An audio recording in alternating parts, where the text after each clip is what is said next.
Assalamualaikum warahmatullahi wabarakatuh. Halo semuanya, nama saya Sirila Fitra Kafa dari kelas 1210. Akan mewawancarai warga lokal atau warga asli dari tugas geografi identitas desa. Kali ini aku bersama Oka, kelas 12 Oke, jadi kamu itu dari mana, Kak? dari Bali.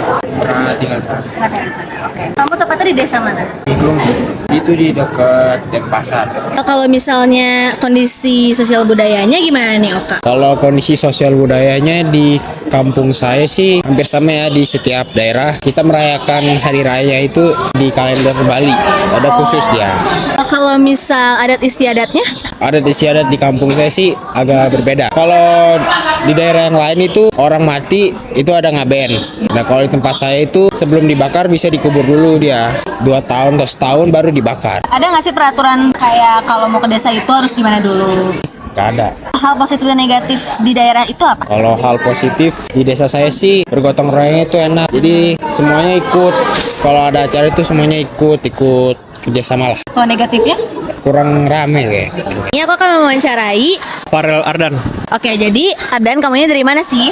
Aku tuh dari desa Purworejo. Kamu warga asli, warlock, atau pernah tinggal di sana?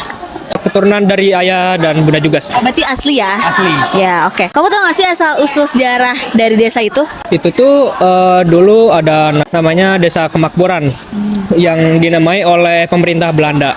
Oh, Ya, tapi oke. Kamu tahu nggak sih seperti apa kondisi geografis di sana?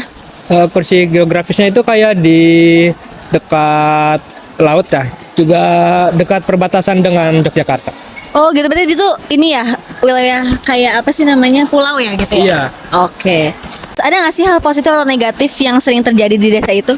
Bisa itu kayak saling bekerja sama, bergotong royong jika ada masyarakat yang terkena musibah, juga saling membantu dengan adanya acara-acara tangga. Kalau negatifnya?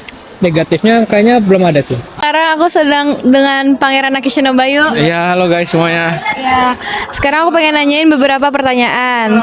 Identitas kamu apa? Aku sih berdasarkan pengalaman ya, karena papa mamaku kan dari Gunung Kidul, jadi aku jadi berdasarkan pengalaman aja. Apa asal usul atau sejarah desa tersebut? Kalau yang aku tahu daerah sana tuh kayak awalnya tuh dari lautan, terus jadi naik ke atas, jadi bukit gunung. Setahu aku sih gitu ya. Apa sosial budaya di sana, peraturan desa dan adat istiadatnya? Kalau sosial budayanya sih di sana apa ya, masih kekeluargaan ya, jadi kayak nggak sendiri-sendiri, nggak masing-masing, jadi kayak masih ada acara-acara gitu. Terus kalau yang kedua ada peraturan desa ya. Kalau peraturan desa sih nggak seketat yang lainnya sih, mungkin kayak biasa aja, kayak kampung-kampung biasa aja.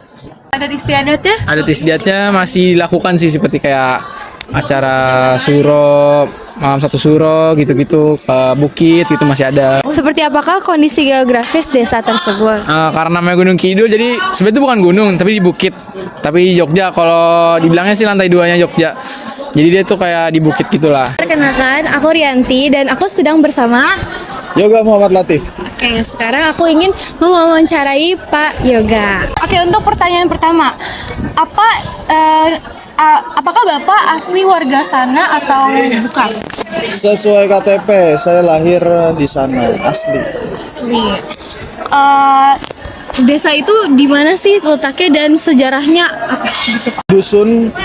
Dusun Candi namanya, terletak di Desa Plosorjo, Kecamatan Gondang, Kabupaten Sragen, Jawa Tengah. Asal usulnya, kenapa dinamakan Desa Candi? Di belakang rumah Mbah itu terdapat petilasan dari Kesusunan Surakarta atau Kesultanan Surakarta. Jadi dulu Mataram Islam itu pecah, terbagi dua. Ada yang Keraton Surakarta, ada yang Keraton Yogyakarta. Jadi belakang rumah Mbah itu dinamakan Dusun Candi, itu dulu sebagai tempat petilasan atau tempat singgahnya raja dari Keraton Surakarta.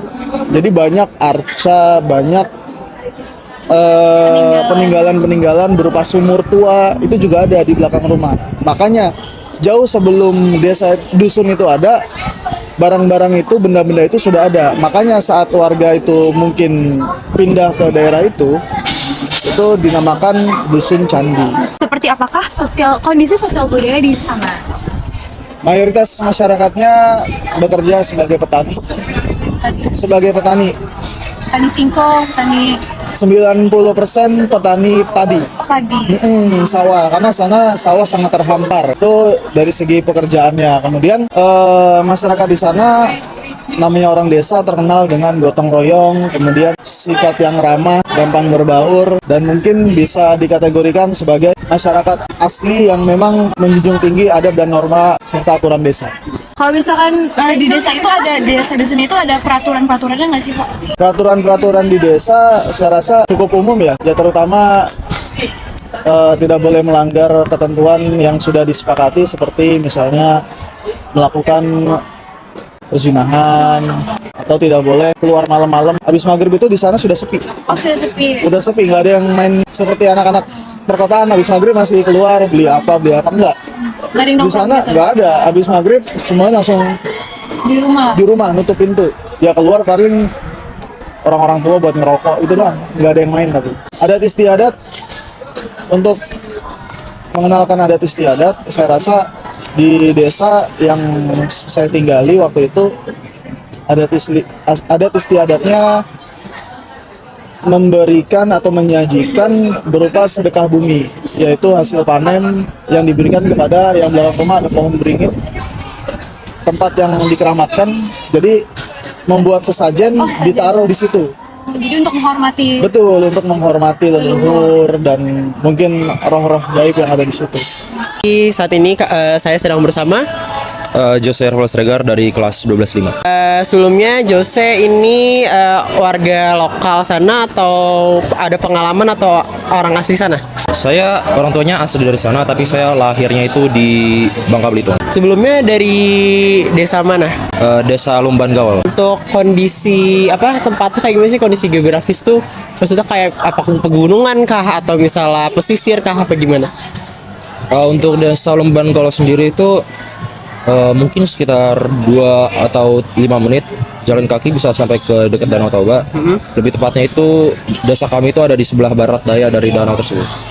Untuk pertanyaan selanjutnya, kira-kira hal positif atau negatif apa sih yang sering terjadi di desa tersebut? Hal positifnya menurut saya itu palingan hubungan antar keluarganya yang paling erat.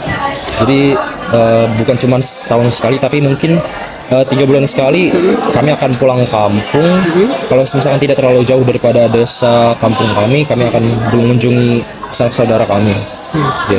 Jadi yang paling berharga menurut saya di kampung kami itu hubungan antar orangnya. Untuk hal negatifnya berarti tidak ada.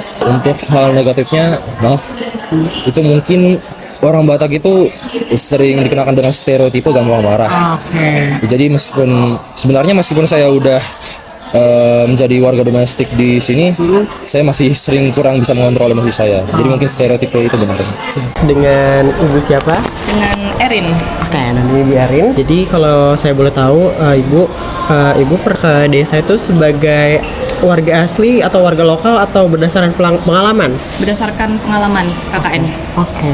Kalau boleh tahu nama desanya desa apa Ibu? Nama desanya Desa Pagelaran, itu di Kabupaten Malang. Kira-kira untuk kondisi sosial budayanya gimana? Kalau kondisi sosial budayanya ini maksudnya kayak gimana? Dikerucutin dulu. Kayak misalnya hubungan antar warga masyarakat desanya deh. Oh, kalau untuk hubungan antar masyarakat warga desanya menurut saya sih cukup kompak ya, karena setiap minggunya mereka itu ada latihan ini main gamelan. Oh, main gamelan. Main gamelan, terus tiap tahun barunya itu juga mereka kayak bikin patung kayak ogoh-ogoh gitu loh. Terus nanti dibakar. Kayak gitu. Kemudian untuk peraturan desa kira-kira ada nggak sih Bu di sana? Saat saya KKN sih sepertinya tidak ada yang peraturan khusus ya. Yang penting bisa menjaga diri aja. Kira-kira adat istiadat yang masih dilestarikan di sana kira-kira ada apa Bu? Ya udah yang saya sebutin kayak tadi itu misal tahun baruan itu mereka mengadakan pagelaran di desa itu, kayak bikin ada teropnya gitu, ada pagelaran kesenian, kan mereka juga ada kesenian tarinya juga di sana. Terus ada bikin patung yang kayak ogoh-ogoh itu tadi. Terus apalagi ya, latihan gamelan, udah itu aja sih. Sama bikin gerabah. Hal positif atau negatif apa sih yang sering terjadi di desa tersebut menurut Ibu? Menurut saya sih banyak ya, karena desa tersebut sampai sekarang masih menjunjung tinggi kesenian, itu nilai positif yang pertama. Yang kedua pastinya kekompakan, karena setiap warganya juga kompak. Misalnya nih latihan gamelan itu kan udah terlihat kompaknya kayak gitu. Terus mereka juga semangat untuk mempromosikan desa tersebut ke mancanegara kayak gitu. Kalau untuk hal negatifnya kira-kira apa, Bu? Sejauh ini belum saya temui sih. Siapa ini? Saya di Putu Beli Selvena dari kelas 10. Asal-usul sejarahnya? Desa saya itu namanya Desa Tegal Tugu yang berada di Gianyar. Tegal itu berarti alas atau hutan, terus Tugu itu berarti candi, yang dimana dulu desa itu merupakan ada sebuah pura sakral. Karena itu hutan, tetapi manusia tuh kayak membangun sebuah bangunan untuk dijadikan rumah bagi dia. Terus akhirnya muncullah Desa Tegal Tugu itu. Kalau kondisi geografis di desa itu gimana? Untuk kondisi geografisnya itu dia tuh terletak di dataran rendah. Terus juga karakteristik lahannya itu sangat mendukung sektor pertanian atau pelestarian alam. Oke. Bersama saya siapa? Saya Bu Widya. Bu Widya. Kalau tahu nama desanya apa sih, Bu? Kalau ibu itu sempat tinggal di desa namanya Desa Jatimulo ya. Desa Jatimulo itu adanya di Kabupaten Kebumen, Jawa Tengah. Seperti apa sih kondisi geografis di desa Ibu? Oke, kalau ibu sendiri tinggal di Desa Jatimulo itu kondisi geografisnya di dataran rendah ya. Jadi untuk perekonomian di desa itu masih mengandalkan sektor agraris, yaitu bertani. Taninya tani padi, tani kalau misalnya musim kemarau berarti kacang-kacangan, kacang hijau, kacang kedelai gitu, atau palawija. Oke. Terus ada nggak mitos atau cerita rakyat yang ada di desa Ibu tentang seputar apa ya, dari mulut ke mulut atau emang beneran ada ceritanya? Itu ada nggak? Oke, kalau mitos sendiri mungkin di desa ibu ya, di Desa Jatimulia itu ibu kurang denger sih. Cuman mungkin kalau di Kabupaten Kebumen sendiri itu kan ibu kan kebetulan Kabupaten Kebumen ada daerah pesisir pantai selatan Jawa. Jadi mitosnya itu biasanya itu berkaitan sama Nyi Roro Kidul itu. Yang kalau orang berkunjung itu tidak diperkenankan untuk memakai baju hijau, bisa seperti itu. Oke.